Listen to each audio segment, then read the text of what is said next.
Hello, dear friends. We are so glad you're here to learn about the reality of dissociative identity disorder. Welcome to Season 3.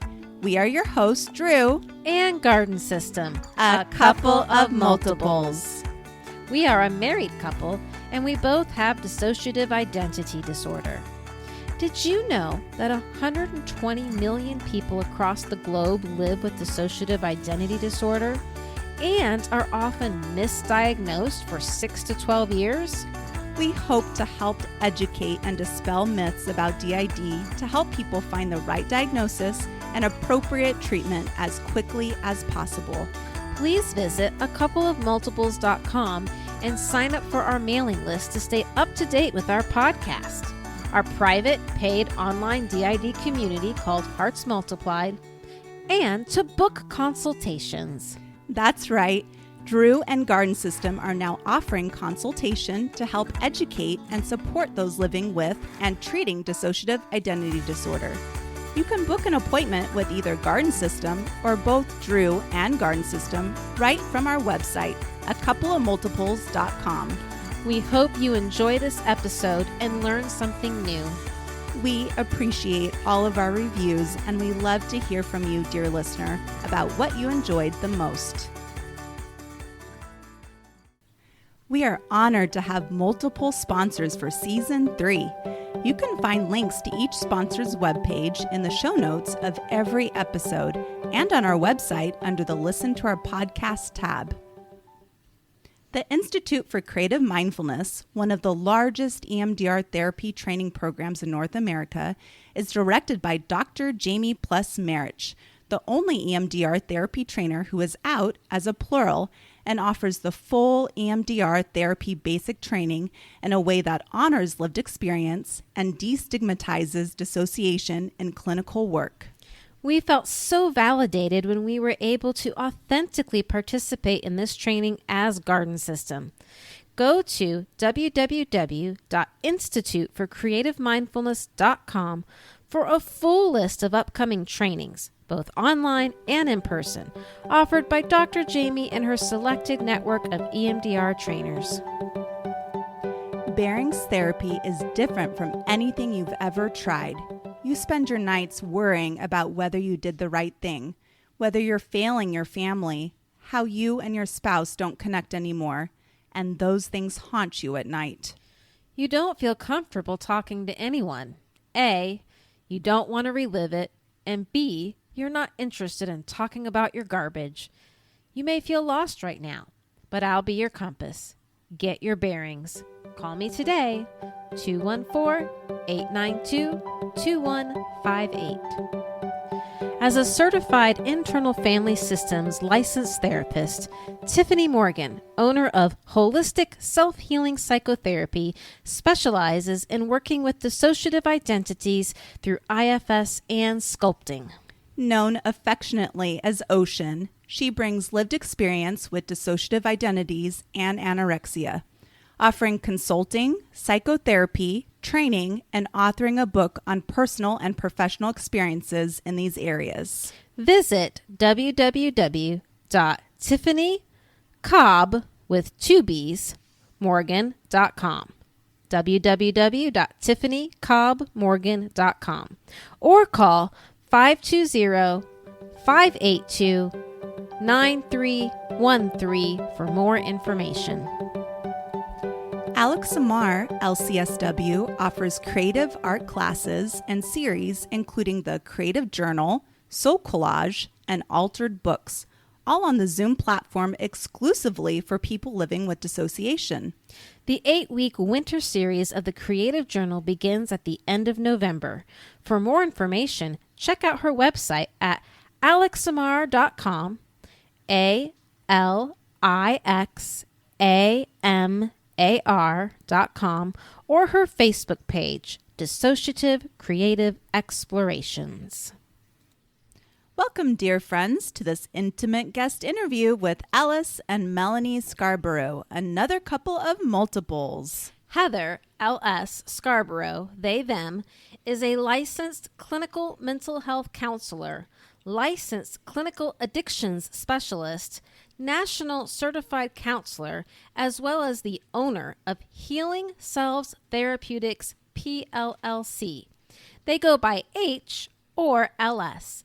They have worked with special populations through the span of their 14 years of practice, such as the elder care community, community mental health, university students, the LGBTQIAP plus community, plural community, and frontline workers. LS's specialty areas are dissociative disorders and trauma. They have been a passionate advocate for persons living with a dissociative disorder since their own diagnosis in 2002. LS believes in the mind-body-heart connection and incorporates this into their treatment planning. Their approach is based around the team model of collaboration and evidence-based practices such as EMDR, clinical hypnosis, mindfulness-based cognitive behavioral therapy, and expressive arts therapy. LS also enjoys dance, music, songwriting, and guitar. In 2012, they were recognized as Fayetteville's 40 Under 40 for their engagement and service to the community. They currently advocate through blogs, interviews, podcasts, and presentations to propagate accurate information, education, and understanding of dissociative identity disorder. LS enjoys jamming with their music friends in the Curton Bliss Band. Spending time traveling on spontaneous beach excursions with their beautiful wife is definitely a prized experience. When not involved in any of the above, they can be found watching, on repeat, all renditions of Teenage Mutant Ninja Turtles and eating pizza. Gluten-free, of course. Melanie Scarboro, CPPS, they, is the owner and president of Carolina Pet Care Services, Inc. in Fayetteville, North Carolina. Their business provides in-home pet sitting, dog walking, overnight care, and house sitting. The business began as a part-time venture in 2004 while working a full-time corporate job. But by July 2006, they had built a successful company that was steadily growing and were able to make pet sitting a full-time profession. This year marks their 20th anniversary and they employ 14 sitters. In addition, Melanie assists periodically on the back end with her spouse's business, helping with payroll, AR, AP, and events. Melanie was raised on the east end of Long Island, New York, alongside cats, dogs, and horses. They're happiest when around animals. Prior to their animal working days, they worked for 10 years as an office manager with a prestigious security company in the Hamptons. This position gave them the experience needed to deal with high-profile clients and the security of their homes on a daily basis. Melanie is a certified professional pet sitter, CPPS, who maintains their certification by attending classes, lectures, and conferences for CEUs on animal health, nutrition, and behavior. In addition to all things pets, they also enjoy drawing, painting, pottery, jewelry making, yoga, kirtan, shelling at the beaches, and mindfulness retreats. We are so happy to have another couple of multiples here with us today. Hello, LS and Melanie. So glad to have you both. Hi, thanks for having us. Hi, we're happy to be here. Yay! I know we just read your bios, but is there anything else you'd like to add at the beginning here about yourselves? And I know we would really love to hear how you both met. You want to go? Yeah, so we live a pretty open life, open with our friends. I mean, most of our local folks know that we are both multiples, and they can recognize and treat each of us as our own individual selves. And we also enjoy that in our home too. Like, you can look around our home and just see, oh, yep, there's Rain, there's Sid, there's Will, there's That's Melanie, awesome. there's LS, and it's cool. We decorate that way, and it's been probably one of the ways that has connected us as as intimate partners, because we met in 2010. when the I was story. starting my graduate program, my second graduate program in clinical mental health counseling, and I was living with my mom, and I needed a job, and my wife here hired me. You want to take it from there? Yeah. Hired you as a part-time pet sitter for my pet sitting company. That's awesome. And then you worked for Carolina Pet Care off and on through your degree and everything for almost for about 8 years. Right? Yeah. 8 years. Wow. So it really wasn't until 2018 until that's when we really started connecting as friends. We actually really started sitting down and chatting and talking. You know, we have the same birthday. That's so awesome. Yeah. And it was in discussing sort of like our childhoods and our teenage years and our histories and everything that we started really connecting and being like, oh, I get that. Oh yeah, that makes total sense to me, you know? Kinhost. Yeah. And LS had happened to mention about kinhost.org, which was back in the day. Is it still going? I don't know. Yeah. But the Chris's. It's the Chris's website. Yeah, but back in the 90s, we both happened. We didn't know each other, of course, back then, but we used kinhost.org as a resource. We each did to sort of feel connected to other like-minded people. And when we mentioned that to each other, it was just like, wow, okay, maybe there's a lot more here that's in common than we even realize. Oh yeah, that's great. Yeah. So I feel like we're leading into my question number 2 here, right? Like, would you please share how you came to realize that the other also has DID? Yeah. So LS was visiting over at my house, and we were talking and everything, and it was, and maybe you want to take over at that point, but where Heather, which was the body born, was present, and I was chatting with her, and she got very emotional and sort of, and I don't remember what the conversation was around it initially, but admitted that they were a multiple. And I was just like, no way. No. Are you serious? Like, I mean, I was so like it, then of course everything that we had talked about click made complete sense, and also like things that had happened in the past, but between us, whether it was business wise, through pet sitting or whatnot, also started to click and make sense. And I was just like, okay, you're not going to believe this, but we are also a multiple. And it was just like, no. Yeah, it was amazing. And then the connection really became super strong between us. Super strong. We became like instant best friends. It was amazing. It kind of just snowballed. Yeah. Really. Like, I mean, it was like, at first I think you didn't believe.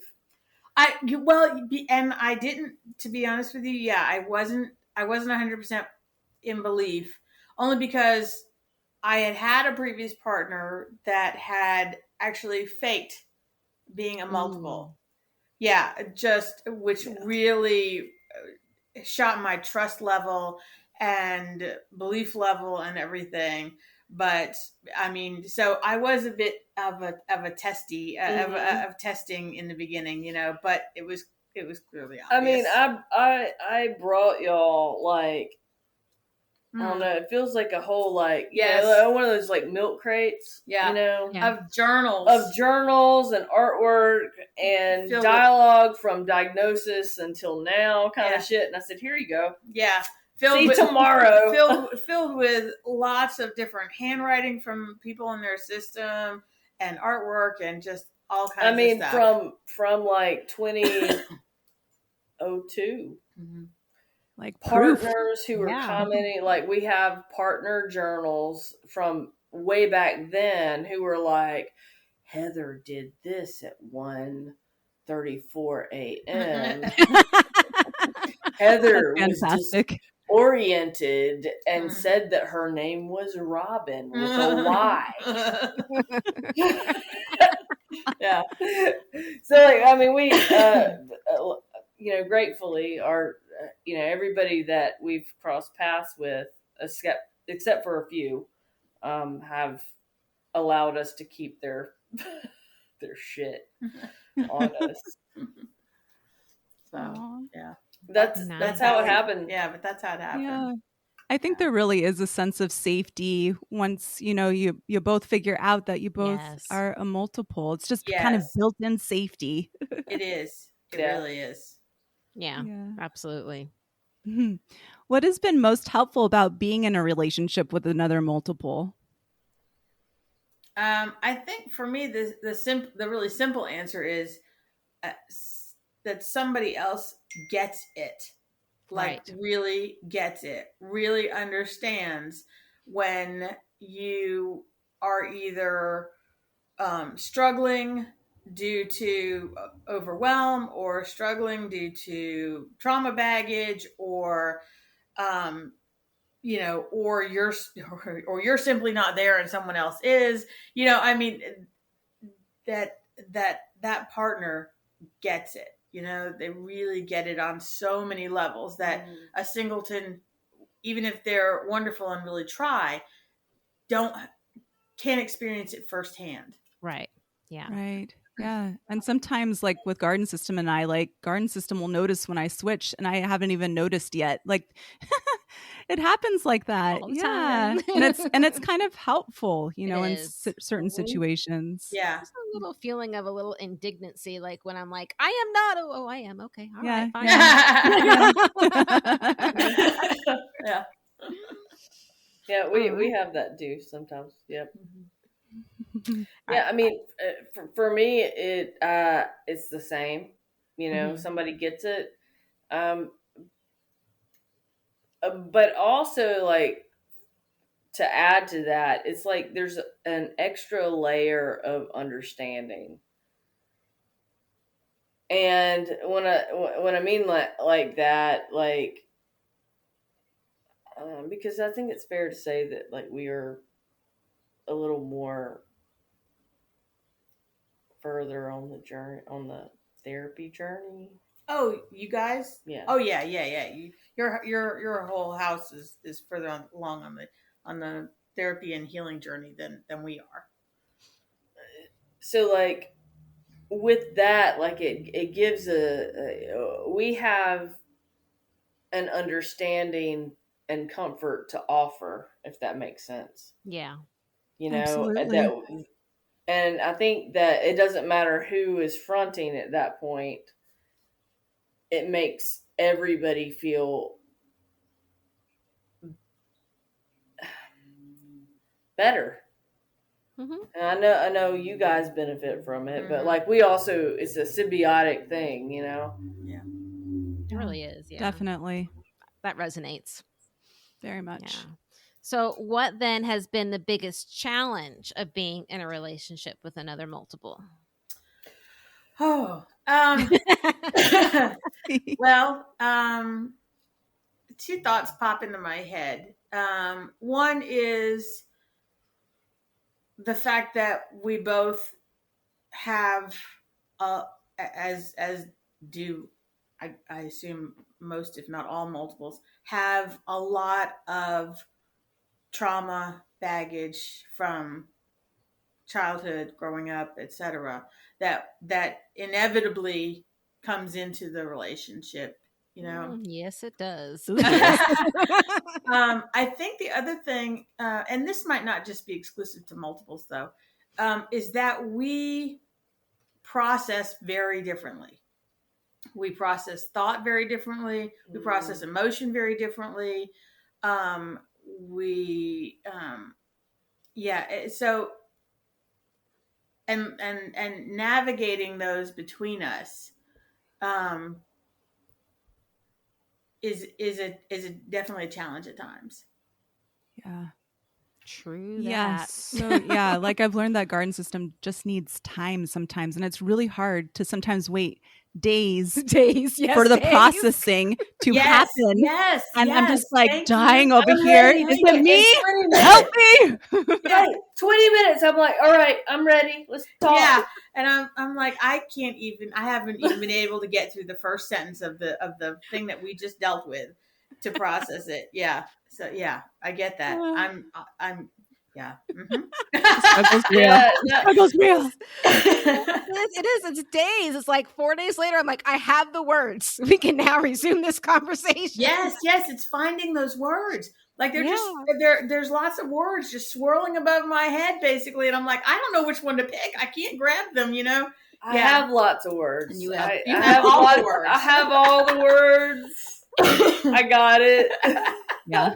Challenging. Yeah. In the beginning of our relationship, because we grew up where it was very much, you know, you don't talk about feelings, you don't share feelings, you don't any of that. And so in the beginning, like I said, you know, like we both said, that they're much further along on their journey than we are as far as learning how to heal and process and everything. And in the very beginning, they were always just like, use your words, use your and I'm just like, dude, you know, shut down, complete nothing, you know. I'm just like, I'm checking out, you know. And, yeah. So really relatable. resonate with this. This is fantastic. Multiples. Yeah, sometimes there's not like, it's not like there's even words. It's like, it's just like I have pictures or images or just emotions, but like I can't put my finger on exactly what it is. And like sometimes it's just like, it's just so big. It's like I don't even know how to begin to put that into words. There's nothing to explain that. Yeah, and words are. I grew up as. I mean, I'm the daughter of a librarian, so I mean, words are critical to me. Like they're. If I don't choose the right one, like that's hell. That's evil. Dangerous. It's just wrong. And, you know, like it must be the exact right word. And so I also expect that from them. So if you're using a word to get the gist across, like that's no bueno for me. Like I need the exact word because I'm going to take the exact literal definition of that word as the meaning of what you're trying to say to me. Yeah. Well, my bachelor's is also an English degree, so like I really Mine too. comprehend this. I'm just nodding over here. Yeah. No, I get me. I'm with you, Drew. Like, I mean,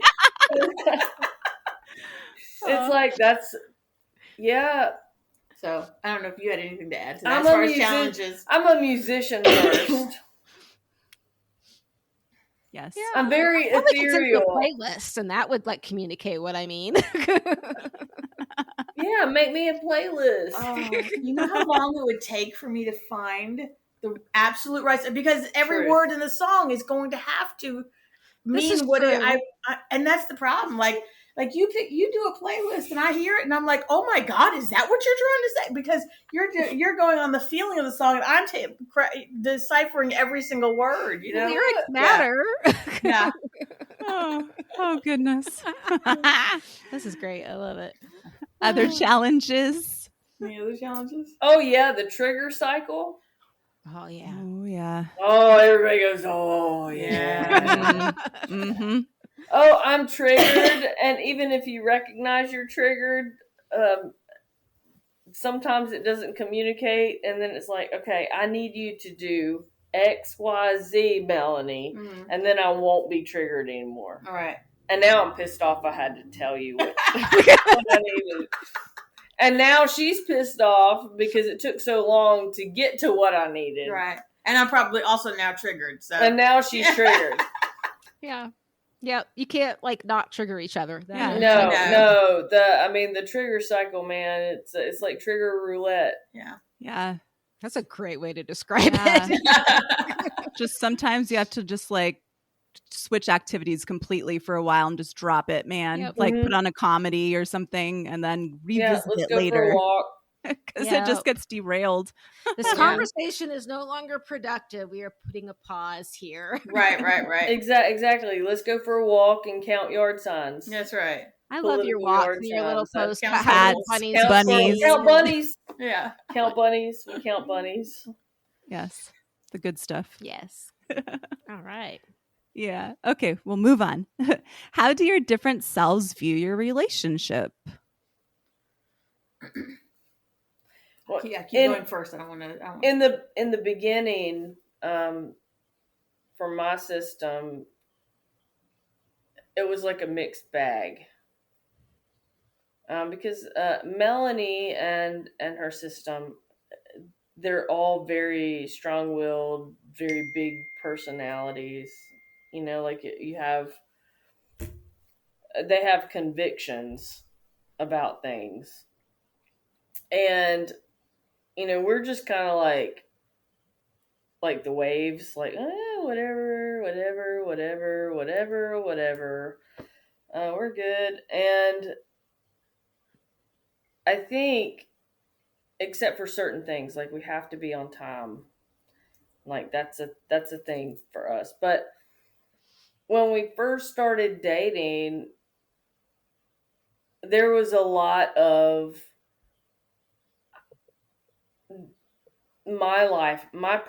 our personal lifestyle didn't feel appropriate to them, I think. And so there was a lot of trying to find the middle ground on that. And I think it took some years, right? Mm-hmm. Yeah. But I mean, after a couple years, it's like, all right, we're good. Everybody in my system now is on board. Initially, not so much. We had folks who were like, "Oh, fuck this shit." Sorry. I mean, do you guys cuss on your? You're fine. You're okay. Yes, it's I mean, okay. you can edit it out if you need to. It's just, You're good. We're gonna leave it. oh, great. You know, there were a lot of folks who were just like not into the stuff. Really, just wanted us to be alone. You know, no rules. Not that, I mean, we did have rules, but like, you know, and then at this point, everybody really loves Melanie and loves everybody in her system. Like, I mean, there's interrelationships like D and Meg, Kitty and whoever. Rush. Let's see, who else? Oh, Geo, Storm. Like, I mean, yeah. Sid and Rain are adorbs, They and are adorable. I love love them. Sid and Rain. Yeah. they're kind of a model, I think, for all couples. Aw. Aw, Yeah. that's so sweet. Yeah. I think in the beginning it was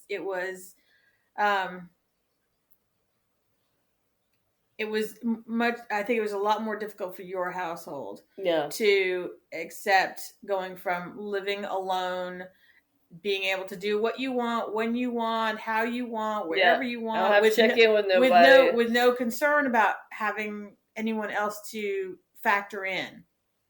And whereas we've always been essentially, we've almost always been in some sort of relationship since the body has been an adult.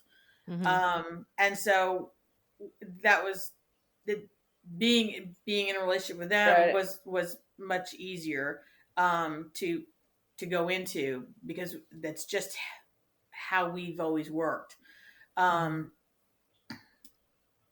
And I mean, you always have the occasional rebellious, you know, especially teenager.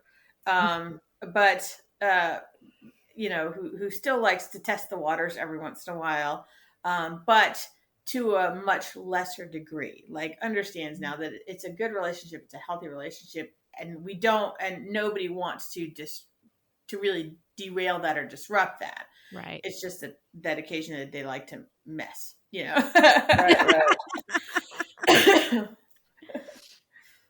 Yeah. All right. All right. So, in what ways do you support each other's in your daily lives? Oh gosh. Oh, In every way. Yeah. In every way. Everything from just your normal everyday life stuff of, we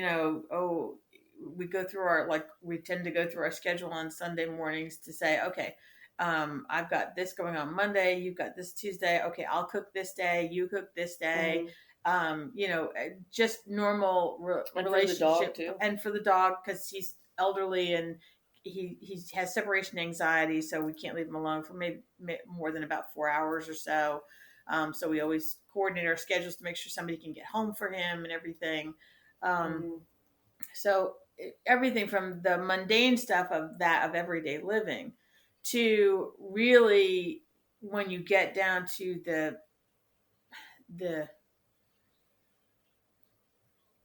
episodes of being completely triggered out of your mind, basically, or minds, if you will.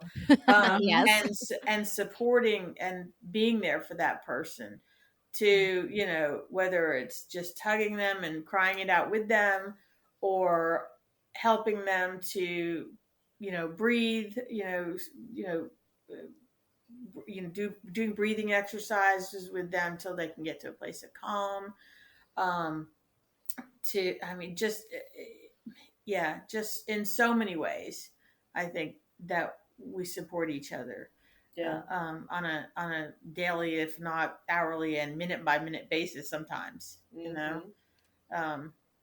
This is true. Yeah. Yes. Sometimes it is a minute by minute. Yeah, absolutely. Absolutely. Yeah, and I love how you said that planning goes into some of this, supporting each other. Garden System and I just did our episode on our relationship, and a lot of it has to do with planning and scheduling and making sure we're on the same page and, Yes. And who's going to be best out when or whatever. It's a lot of communication. It's a lot of communication. Who doesn't have a lot of words sometimes, but yeah. Right. Yeah. But it helps. Yeah. I mean, this kind of is a nice segue into the next question that we have here. We're kind of starting to answer it already. Mm-hmm. How do you manage those times when you inevitably trigger each other? We kind of hit on this a little bit already, but well, I think the bigger key to that question is whether or not you recognize that that the other person is triggered, or yourself is triggered. Right. Because I think I know I've definitely been guilty of both, of not recognizing that they're triggered or not recognizing that I'm triggered. Absolutely.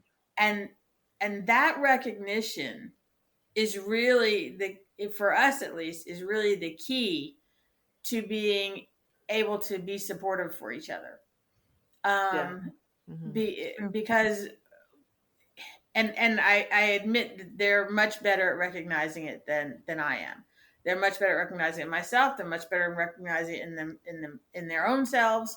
I'm suddenly just full of whatever emotion it is, and I'm a lot of times I don't, recognize that. Oh, that's because you're triggered. Because when I am able to recognize it, I'm able to then, thankfully to therapy now, I am able to a lot of times step back and be able to call in some rational thinking and say, okay, you're triggered. This is why you're reacting this way. This is going to pass. This is temporary. Do the things that you can and need to do in order to calm yourself back down, whether that's breathing techniques, going for a walk, journaling. That's a big one for me. You're a good journaler. Yeah, I love to journal. That's a great, and that one really helps me because, when I first started journaling, I was really careful with my journal. Because first of all, I'm an English major, so punctuation had to be perfect. I'd go back and I'd edit it and everything. And, and that's just crazy. It's not crazy because it's not helpful. The goal, right. I realized that for me, at least, the goal needed to be just get the emotions out, get them out on paper. And sometimes it takes me a couple of hours of journaling to really, and just writing everything. And, in the beginning I'm like, I don't want to write that because that's not really true. Or that's just angry talk, that's but that doesn't matter. Because it's just for me. It's just for me to get and release that. Yes, it gets it out of your head. Right. Because in the past I would handle those things not in a healthy way. I don't know, and you guys can decide what you do with the recording, but, oftentimes if I was overwhelmed with emotion, especially if there was anger involved, because that wasn't allowed as a child, right. Cutting became a solution. And journaling gives me the same effect as the cutting. And so, that's wonderful that I can get that, but I've got to get all that negative, all that anger, all that, whatever those thoughts are, regardless of whether or not they're rational, whether or not they're actually true, just get them out so that I can release them to get back to a calm state and then handle things appropriately, and be able to deal with them in a healthier way. I mean, the journaling is a great way to process all of that, to figure out what is true. Right. Exactly. Absolutely. Yeah. That's awesome. Excuse me. Do you have anything you want to add to that, LS, about, managing when you're inevitably triggered? Each other. Yeah. The recognition is a big deal. I think everybody sucks when they're in the middle of it. That's true. And this is coming from from a therapeutic lens. As a therapist, I can't name any of my therapy friends, my clinician buddies, or anybody that is really great at being like, you know what, I'm triggered. I think I'll take a walk. Right. That's not how this works. Nope. So it's really helpful, and it has been helpful for me that when I'm triggered, she can verbalize, sweetheart, somebody is feeling away, and it's okay. But what are the things? Let's talk about it, and she's really good at lists. So she'll be like, oh, you're overwhelmed. Let's make a list. What are the things you're overwhelmed about? What can we address? And it's like, oh my God, all I have to do right now is go fill the bird feeders and put water on the plants. That's so easy. I totally got that. And it gets me outside, which that's my go-to. Hers is journaling. Mine is I have to get outside. And if you ask me to go for a walk, I'm going to say no every time. That's even funny, though it is the best thing for me. Yeah. Yeah. Why is it we resist the things that work for ourselves? That's true. Because we are stubborn. Humans. We're stubborn. And we probably learned it. We probably learned it from folks who probably don't even believe in taking care of your mental health. I'm just saying. I know I do. True statement there. Yes. Yeah. You don't need to go for a walk. You need to get doing that shit. Whatever that shit is. Yeah. Right. Yeah. All right. So how has being with another multiple been a healing experience for you? You go first. You want me to go first? You want me to go first? Okay. Yeah, I want you to go first. I love this. I love it. Probably, there are probably a lot of ways, but the first thing that comes to mind is that I was, and this sounds so funny that I'm married to a therapist. I was very resistant to therapy. Very resistant. Ooh, yeah. Back in the early 90s, we were diagnosed in 1992. You got the MPD. We got the MPD diagnosis. Oh, wow. And it took us almost 20 years to accept the DID as the new diagnosis. It's a revised diagnosis.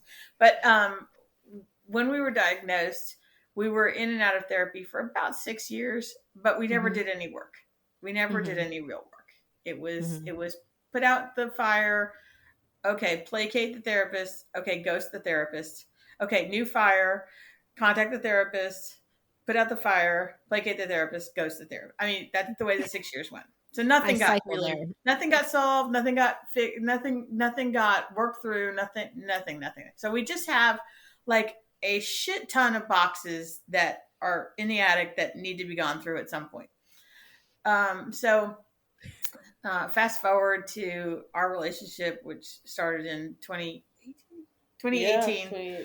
Yeah, so we're in 6.5 years now. And even though I think, I was very pro therapy that they go, pro therapy that they are a therapist, I think therapy is a wonderful thing for other people. But I didn't want to unpack any boxes. I'm chugging along, doing my thing, and my thing works for me. I don't want to unpack any boxes. Yeah. Except that it really wasn't working for me. I just wanted to see it that way.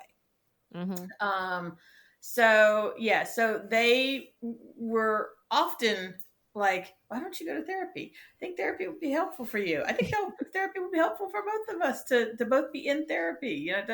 That took a few years for me to really say, okay, I guess I could go to therapy too. And when I started, I guess. And when I started very non-committally. I started with an online platform. I didn't want to do any in person because I knew that was going to mean real work. So I started with an online platform for like 2 years. I bounced through like 4 different therapists because either they sucked or I sucked or whatever. And I finally started real in-person doing the work therapy just 2 years ago.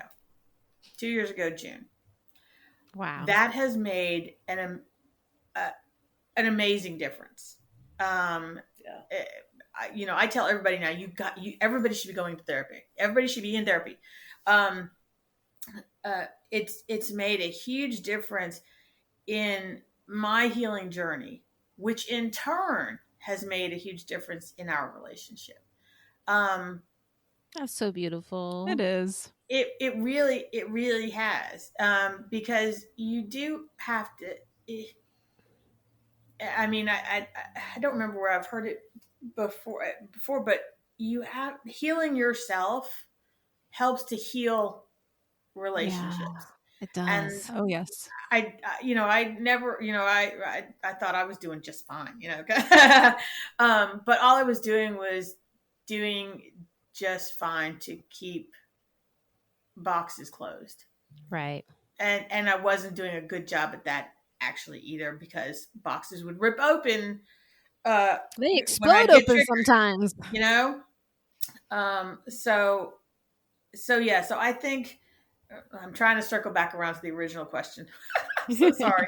You're good. This is great. Beautiful. Mm-hmm.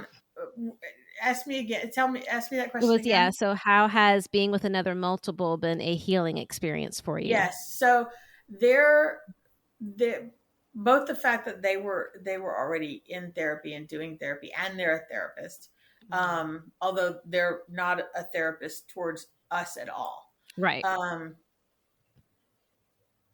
And the fact that that because of their encouragement and love, I felt safe enough to start therapy. And that in turn has helped make our relationship healthier. That is so sweet. I love that. Yeah. Having the right therapist and having the right therapeutic experience, I think, can be very life-changing. Absolutely. Yeah, Absolutely. absolutely. And she got a great therapist. I do. Yay. I think having somebody, I mean, for me, I think having a reflection that gets it, if that makes sense. You know, like that has been super helpful. Like somebody where I could say, "Hey, do you hear that buzzing?" And, no, wait. And I'm like, "Yeah, the light is buzzing." And she's like, "Yeah, it's buzzing. Okay, I hear it now." You know what I mean? It's like it's validation. Yeah. Also, like, it's been helpful because some of her triggers don't really have to do with me, but cause me to reflect upon myself. Like, for example, I don't drink anymore. Like, that's a big deal. It was triggering to her, has nothing to do with me. And I mean, I wasn't doing anything out, you know, that was harmful to her or our relationship, but I mean, has caused me to like better my world in a different way, you know?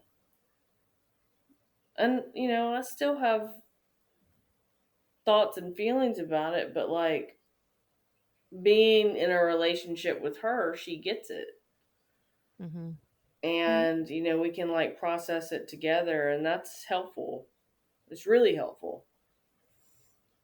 Yeah, because you're not like doing that kind of stuff by yourself. You have someone to reflect with, and Yeah. you know, and I think it speaks volumes. Like when you're in a relationship with somebody, you know, like sometimes going a little bit above and beyond and the things that you do for yourself, because now it's not just about you anymore. Like you're doing it for us, essentially. Us, Yeah, right? the betterment of the relationship, you know? Yeah, absolutely. Wonderful. Yeah. How do you feel your relationship might be different than relationships singletons have? Yeah, that's funny. They probably don't have as many stuffed animals on their beds as we do. Yeah, No. right. We win. Not, We have lots of stuffed animals. Lots of stuffies. We have a pet net, you know, with full of all the extra stuffies. Extra stuffies. I mean, I imagine most singletons who don't have external children. Don't have internal children? Internal children. Or no, singletons who don't have children, right? External children. Don't have playrooms or art rooms where Legos are allowed to be left on the floor. Right. Right. They probably don't have, 5-year-olds who are up at 2 a.m. because that's when they've learned to play, to be in hiding from people who were not kind about, the fact that you had others or children, internal children. Right. Yeah. I think it's a huge list of things that singletons, while if they're coupled with a multiple, can learn to understand, but really when it's two multiples, it's like understood. It's like a given understanding. Yeah. And which in turn is like a given comfort. Like the nightlight, whether it is a light and a door cracked in the bathroom or a travel pushing cat nightlight.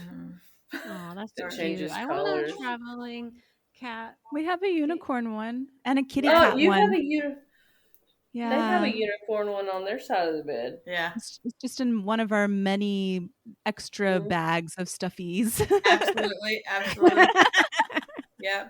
Or the fact that we each have a crisis care bag, that we carry with us. that has, lots of, not just the crisis plan, but has all of the comfort tools within it. And sometimes a pair of earpods or earbuds, right? Or various different spinners and squeezers, because everybody in your house, which is what we term, different. Or your system, depending on what you call it, needs a different type.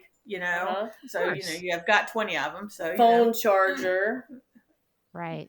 Because sometimes comfort is in a mindless game, or constant scrolling, I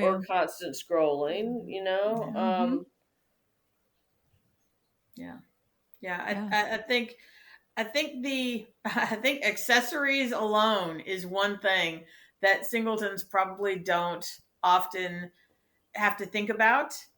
Right. I think that's so true. Just because and even if you do, it's for an individual. Whereas if you've got a house, of however many, like they all want their individual comfort things. So now you've got, X number of accessories, Yeah, that's why we have to have so many stuffed animals on the bed, because they each have their own. Right. Or you have tiny ones, you have medium ones, you have large ones, then you have weighted ones, then you have, It just goes on. Yes, exactly. It goes on and on. I love it. Is it my turn? Okay. Yes. All right. What has been most important in maintaining the relationship you plus have with each other? Oh, and I want to preempt this one because I think one of the myths still floating around is that people with DID can't maintain a long-term relationship, which I want to squash that and say we are and we can, and here we are. Yes. Absolutely.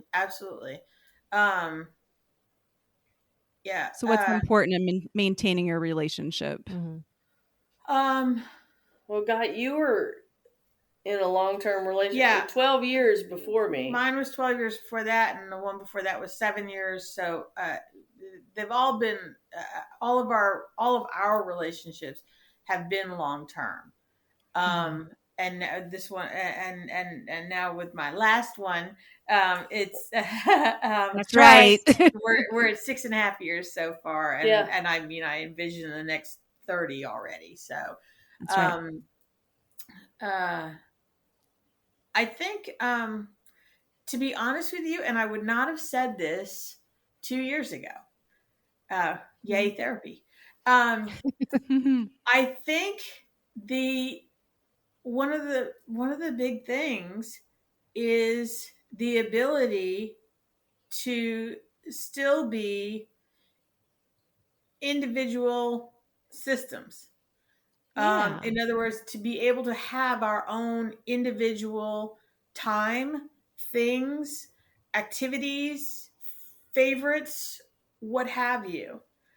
It was really hard for me to learn that we did not have to be attached at the hip 24/7, and do every single thing together and like every single thing the same. And it just was a real big learning experience for me. They're great at it. But they crave, and speak up whenever if I say anything otherwise, but they crave alone time, to decompress, to process. That's how they do it best, and especially as a therapist, and they specialize in trauma and DID therapy. I can't begin to imagine the things that they have to listen to on a daily, multiple times a day, that they have to sort of process through so that they can continue to, live a relatively happy, hunky-dory life. And you garden system, you're probably this probably is not unfamiliar to you. But that alone thing was foreign for us. And really, it took a long time for me especially to understand that it's not that they wanted to be away from me per se, or Right. they didn't want to spend time with me, or they didn't want to come home to me, or whatever. It was really just that they need that time, because that's how they've learned how to process and get through stuff. Um, and now we're at the point where, we, and everything's still, a work in progress, of course. But now we're at the point where we really do have some activities that we do independent of each other. I like every Saturday morning I do yoga 3 times a week, and they don't do yoga. And every Saturday morning after yoga, I go to breakfast by myself. That is my dedicated journal time, even if I don't get to journal at, other various times. Like, that's my time. And we have a really cozy diner that she goes to. And they, we both love these Yeah, people. it's a little mom and pop place, so they all know me. I know all their names. It's very comfortable. She can sit there for 4 hours if she wants I just tip them really well. Perfect. But yeah, and I'm taking a pottery class, and I'm starting a jewelry class, and so it makes me so happy that she has these things that are hers. Right. For like, it feels like the first time ever she's had something that belonged to her. Yes, very much You so. know? Like I said, it was a learning experience to understand that, first of all, to brave those things by myself. Anytime I've gone somewhere new, it's always been with somebody, with another physical person. Yeah, I was never by myself, but I never learned to utilize my system that way. I always saw myself as one of the, main caregivers, leaders, take charge, need to make sure everything's done right, all those things in my personal house. And so asking them for help just seemed like, wrong or unfair, to burden them with that. And it's not. It just took a long time for me to understand that, That's really cool. What you want to add? Yeah, no, I will just second with what she's saying, that having our individual time it's super healing, I think, for both of us. Like, you went to the beach for the first time ever By myself. for a week. Wow. By myself. By herself. It's crazy. I actually did get a little lonely though. A week is a long time now. I think 4 days would be tops. It would be just fine, for future trips. But it was a little long for. I was just missing them so much. Aww. The love is strong. Yeah. Yeah, I mean, I just I think that's having our individual things that we do, and I mean, we do everything together, but we have these pockets of things that belong to us, and I think that that's important. She has her own. You have your own friends. Like, would you have had your own friends? No. Always been couple friends in past relationships. Yeah, never been individual friends. I think it's important. You know what I mean? Yeah, like I can really see the value, because it's like you're showing that, like, I can do something by myself. I have value in who I am as a person. Like, I let you do something by yourself because I see the value in you as an individual person, and that just makes both of you stronger in the end to be together. Right. Yeah. And it really helped build trust too, because I have always had a very jealous streak within me. Freely admit that. I freely admit that at the beginning of the relationship. I'm like, yo, I am a green-eyed monster. And so that took a lot of work to sort of work through that, and have the trust that, I mean, they're not going anywhere. Nothing's happening. It's just, and they're wonderful at that already. So I mean, they they had the trust built, to trust me to do things by myself, to do these classes, to do things like that, and not worry that, Mhm. anything would come of it. I'm excited for this jewelry class to get going. Yes. I'm gonna give her my ring size. And I saw that ring Linda made for her hubby. We'll see. Let You me make me see a how ring good I too. get first.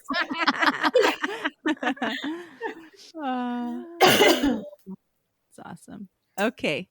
Looking back, what was one significant moment in your healing recovery that helped prepare you to show up fully in this relationship? You do that one first. I don't know what the answer is.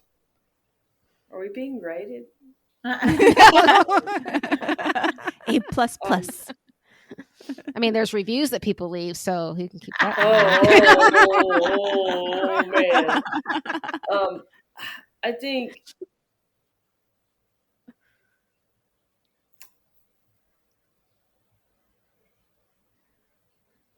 so one thing that helped me. What's a significant thing that helped me show Or a up? moment. Yeah. A moment. Show up fully in the relationship. I don't think it's anything that happened within this relationship. I think on your healing journey to show up on my healing journey, I think it was probably the death of Gary Wright, who was kind of like he was a mentor, a father figure. He was our undergrad advisor. And for really my, from 1999 to 2010 when he passed, he was the embodiment of love and acceptance and understanding. And protection. He walked us to and from, counseling and testing multiple times. Suddenly we're in the middle of, we were a music major, and, we were in all of his ensembles and courses. We'd be in the middle of a tune and chamber singers, and he would recognize, oh, this is a 5-year-old. Okay, come with me. And we just walk across campus. You know what I mean? Like, he was just the embodiment of non-judgmental. And I don't think without that representation, without him in my world, I would have had that unconditional love from a male perspective. He met a need that my dad can and never will. So like, I think having that was like a puzzle piece. Experiencing that, and it's changed how I have shown up for everybody, including this relationship, I think. That's just me. Yeah. That's beautiful. That's huge. Yeah. Like there's such power in relationships, corrective experiences, being able to have those moments with people that you didn't get to have when you really should have had them. Yeah. I think there's such importance in the social community that we build with each other. Like, you never know, like, who you're going to affect by the way you are. So true. Yeah. I don't, to be honest with you, because I feel like I didn't really start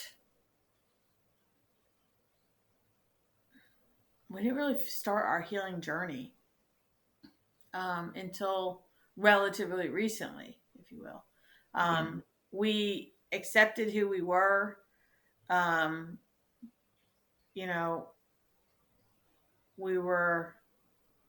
We learned to work together internally. and all of that in in the body's 20s, and which is, I mean, 20s to 30s, which is great, and maybe that in and of itself is a piece,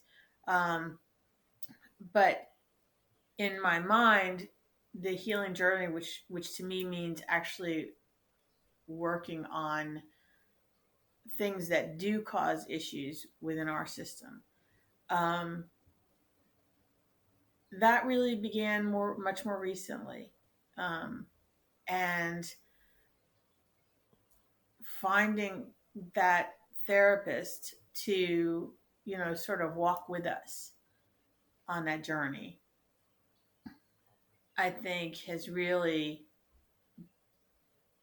hugely benefited our relationship, and really made a really big difference in how I show up for them and how I show up for myself and my system. Um, and so I would say that that's what comes to my mind first and foremost. Yeah, and it's really brave to go there to unpack those boxes and do the work. So yeah, it is. It's just as hard and scary as I thought it was going to be, which is why I put it off for so long. Yeah. Yeah, and it's also a lot slower than I thought it would be. Oh, yeah. Because life also gets in the way, you know. It does. So, but I am really glad that I'm on the journey. Yeah, it's worthwhile. It Absolutely. It absolutely is. It doesn't matter. It's going to be hard. It's going to be scary. It's going to be difficult. It's going to be slow, but it's going to be worth it. Yeah, totally. For sure. Yeah, for sure. I think, did I read your question? No, you're right here. I did it. Okay. I feel like I lost track of where we are. We're on Okay. 12. I'm on 12. Mhm. Okay. All right. Here we go. All right. Given the trauma that often leads to the development of DID, how do you increase feelings of safety around physical intimacy?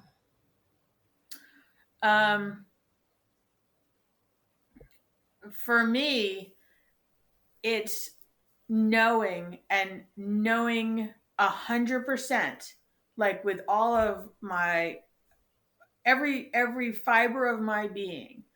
I know that the second I say no, stop, I don't want to, not right now, whatever it is that I communicate to sort of halt or change what we're doing around physical intimacy, they instantly stop or do what I respond instantly, without question, without hesitation, without anger, without disappointment, without any negative feeling, connotation, response, what have you. And that makes it so safe and so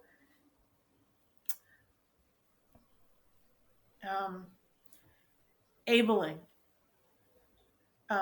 to think about physical intimacy. Thank you. That's huge. It is huge. It is. It really is huge, and it's it just the fact that it's without question, without without negative response, without anything like that. Like it's instant. No problem, baby. How can I help you? How can I support you? What do we need to do different? Should we move to a different room? Do you want to, do you want to get something to eat, something to drink? Do you want anything to try and sort of help me for whatever has come up, help me sort of reset or regroup or what have you. And not even with the goal of going back to physical intimacy, just to help me be comfortable and feel okay. Do we need to watch Music Man? Yeah. Do we need a musical on TV? What do we need to do? I think that just shows a level of respect that we never got as younger people, Absolutely. and Absolutely. That's great. Yeah, and I think it's big because, like, I think it's also difficult sometimes to not like express the disappointment maybe or the negative feelings sometimes too. And I think that takes a lot of like bigness in the other person to be Yeah, able to for do sure. that, Absolutely. and I think that's a question that sometimes also comes up is like, how are you able to do that? Like, how can you get your most fully mature adult self, to have that kind of response sometimes? Right. Well, and I think what you said is key. It's the respect. That's what I think in my opinion, I think that's what enables it, is the fact that I know that they respect not only my heart and my feelings and my wishes and my concerns, but also those of everyone within my house. Yeah. You know, from the nonverbal to the pain in the ass to the to everybody. That respect is huge. Yes. I don't know for you what it would be for you. Excuse me. Well, I think intimacy is it's an interesting topic. You could probably do a whole podcast just on LS's experience of intimacy. I have a lot of, and We could do that, transparency. I have a lot of like body dysmorphia, and don't really enjoy this body being touched intimately, unless it's my tushy, because she likes my tushy. Got a kitty patootie. My kitty patootie. I have a kitty patootie. So, I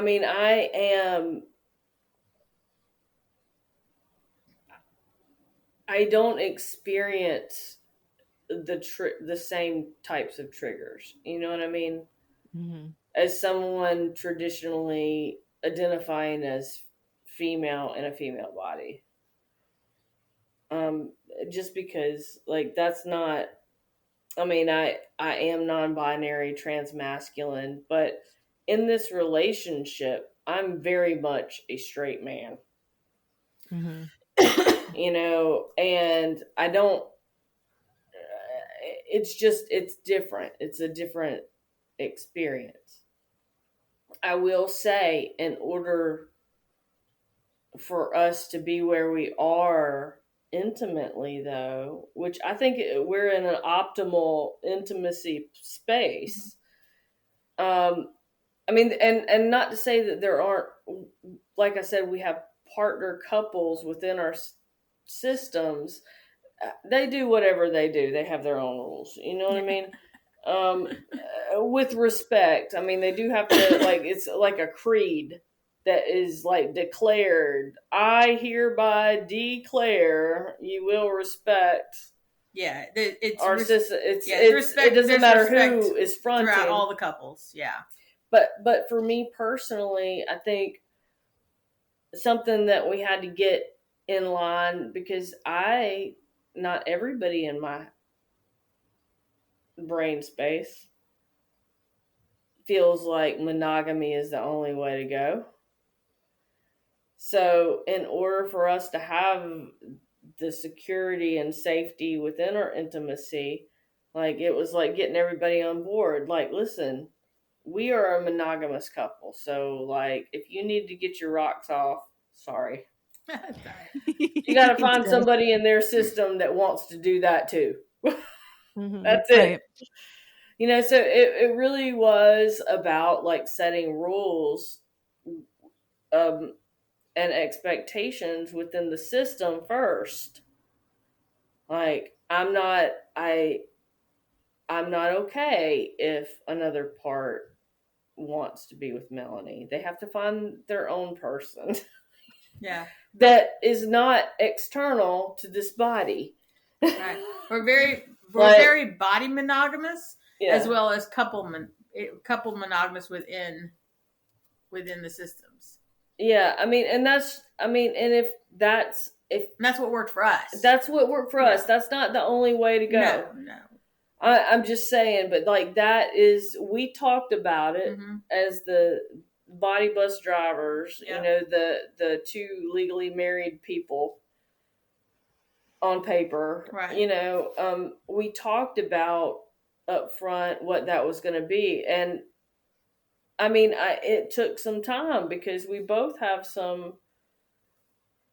I have a few promiscuous teenage boys that are just like, all right, I got this, you know, and Yeah. I mean, we both do. We both have uh, people within who a monogamous individual relationship wouldn't necessarily be their first choice always, right, but who were willing to be respectful Yeah. of that for the greater good. Yeah, everybody. I mean, I feel like we've been, to quote Jamie, on her book tour, #blessed. You know, that we haven't had that issue. Like everybody is like, all right, stupid rules, but Right. all right. Well, and I think it was good that we worked that out to start in the beginning. Yeah, in the beginning of the in the relationship. beginning, we don't. She doesn't have to worry about a little popping out in the middle of something, Right. you know. And you don't have to. I don't have to worry about that either. Right. Like, and that comes also with like really good internal communication and like creating internal rules. Like, and I've explained it like this. Listen, y'all don't want to see or hear any of this, so why don't y'all go make yourselves busy? Yeah. This isn't for you. Yeah. Right. This is adult time. Curtains up. Or what we call in our house, we call it nature. Yeah, we call it nature. Nature. I love that. Nature's gonna happen now. So Nature's you gonna need happen. to go occupy your time. That also applies to the dog and cat, respectively. Yes. Exactly, right? Like, no animals. No. Please get out. Well, this ties in really great to the next question. How do you navigate physical intimacy with multiple selves, realizing that not everyone will want to participate or that some just don't want it? Yes. And that is exactly it. We established those boundaries and respect for boundaries in the beginning of the relationship, internally for each of our houses and then together. Yeah. And I think for really successful relationships, that is one of the critical things that you have to sort of establish near the beginning, even though it can be really hard to talk about physical intimacy stuff in the beginning, because you know you're shy or you're coy or you're whatever, but it can play such a huge part in building a relationship and in really with multiples really getting everyone on board in whatever works for your coupledom, you know? So I think establishing all of that in advance, or at least towards the beginning of relationships really makes a huge difference. Because there are plenty that have no interest whatsoever, don't want to know about it, don't want to hear about it, don't want to talk about it, you know, and that's fine. They have their own internal places where they can be, where they know nothing of what's going on the external. And for those that want that type of relationship, we've worked it out between our houses where you can have that relationship. Heaven knows we have plenty of people to choose from between the two of us, you know, between the two bodies. So true. I'm sure you'll be able to find somebody who likes your thing, you know, or likes your particular brand of whatever, you know? Yeah. And so it was just sort of navigating that, making sure that those respective people got introduced so they could decide if they wanted to, you know, build something between them, that kind of thing. I think this is a benefit of being with another multiple when you're a multiple. Yes. I mean, in our opinion, we agree as well. Yep. Yeah. We've both been in relationships with singletons who wanted to manipulate all of the wants and desires of our systems, right, and or of themselves with our system. Right. Yeah. Right. Yeah. That's, and that, at least for both of us, where we've had that happen, it's never been a good thing. It's never, because it has been manipulation, not where it's just been that type of open relationship. And yeah, so it's not, I think we both realized it was not something that we ever wanted to deal with or have happen again. Yeah. It wasn't like, system is open to be with singleton partner, whoever, you know what I mean? It wasn't like that. It was more like, hey, well, I wonder what so-and-so is like. You don't feel, you're not in the mood right now, so get me so-and-so. It's just like, whoa, that's not cool or acceptable or anything. Not cool. Yeah. Yep. Oh, wow. Well, thank you for sharing. That was a lot of good ideas there and a lot of good things to cover.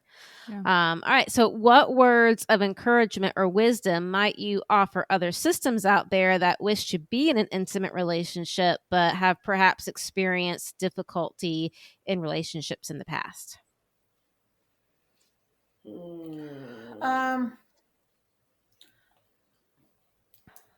I would say probably working on your system within is probably the biggest, that internal communication, internal trust, internal agreements of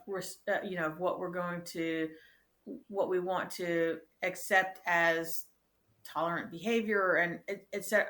I think all of that, working all that out internally for your system, your house, really helps to then navigate couple relationship, because I feel like if we hadn't had a good communication already internally, and mutual respect for each other, I think it would have been a lot harder to be in it's harder enough to be in a relationship, but I think it would have been even harder to be in a relationship with another multiple, even if you had all your shit together already. If one doesn't, does anyone ever have their shit well together? You know what I mean. Together? You know what I mean. I just mean that I think having that internal communication is really the key to being able to navigate external relationships, whether they be couple or friend or partner, business partner or boss or what have you. Like, I think internal communication comes first, at least in my experience. Yeah. I mean, that's, I concur. And like that internal communication piece is central to everything. Everybody has to play for the same team. You don't have to like each other. You don't have to agree with each other, but everybody has to have the same common goal. Right. Mm-hmm. The betterment of whatever it is for the system. We got one body and one life, right? That's right. We have one body and one life, and we can't be, the Washington Commanders and the Dallas Cowboys in the same body. Right. I love the sports analogy. Yeah, that's fantastic wisdom right there. Where can others follow you both? Well, I mean, you do. You have more places to follow. I don't. Well, okay. So on Instagram, Sid has, and this is his kind of like his kind of service project. The sum of many. I think it's some dot of dot many. right? Right. Yeah. On Insta, he posts art, he posts quotes from us. If I record a song, he posts it. He gets quotes from our system. And sometimes he posts like our system maps and stuff like that with, reflections on it. So like you could follow us there. You can also, you can Facebook friend me if you want. It's LS Scarboro on Facebook. And Awesome. then our business pages are at Healing Selves Therapy on Insta and Healing Selves Therapeutics on Facebook. Perfect. If you're into animal information and cute photos, my business page has Facebook, Carolina Pet Cure, and also an Insta, Carolina Pet Care. And then my personal Insta is actually Pack of Many, so pack.of.many. See, this is why I get you confused. Some of many, pack of many. I'm like, which right, one is yeah. which? We're Love both it. many, so We're minis. We're minis. We're minis. I love it. But yeah, so that's probably the easiest way. I don't tend to friend people except friend requests on Facebook unless I know people. Sure. Me too. I don't. Yeah.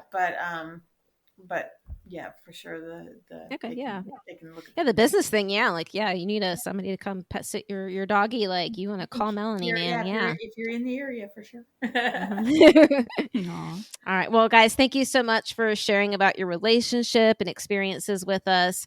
We want others out there to know they aren't alone and to also have authentic, realistic depictions of multiples in relationships. So we appreciate you both so much. Thank you. It was our pleasure. Thank you so much for asking us. Thanks so much. And thank you for everything you do. Yeah, y'all rock. I love all the stuff you got coming up. Thank you. Aw, thank you. And thank you, dear listeners, for hanging out with a couple of multiples squared today. We are honored to have multiple sponsors for Season 3. You can find links to each sponsor's webpage in the show notes of every episode and on our website under the Listen to Our Podcast tab. The Institute for Creative Mindfulness, one of the largest EMDR therapy training programs in North America, is directed by Dr. Jamie Plus Marich, the only EMDR therapy trainer who is out as a plural and offers the full EMDR therapy basic training in a way that honors lived experience and destigmatizes dissociation in clinical work. We felt so validated when we were able to authentically participate in this training as Garden System. Go to www.instituteforcreativemindfulness.com for a full list of upcoming trainings, both online and in person, offered by Dr. Jamie and her selected network of EMDR trainers. Dr. Wendy Aporta with Bearings Therapy is a marriage and family therapist specializing in military and first responder individuals, families, and couples. She is proficient with clients experiencing PTSD, CPTSD, and dissociative disorders. For her, helping those with traumatic experiences is not just a job, it is a vocation. She is experienced in multiple modalities and utilizes whatever is best for her clients' needs. She stays abreast of the latest research and treatments to provide the best possible outcomes for her clients. Call Bearings Therapy today, 214-892-2158. From your hosts, Drew and Garden System. Thank you for listening to A Couple of Multiples, the reality of dissociative identity disorder. This podcast is intended for educational purposes and is not a replacement for therapy. Listening to this podcast does not constitute a therapeutic relationship with the hosts or any guest speakers. If you enjoyed this episode, please leave us a review. We would love to hear what you enjoyed the most. You can visit our website at acoupleofmultiples.com for additional information, including how to join our new online paid community called Hearts Multiplied, to book a consultation session, to access additional resources and to also subscribe to our mailing list to receive future updates. Remember, every system is unique, and your experiences may be different from ours, and that's okay. You matter and are loved for being all of yous.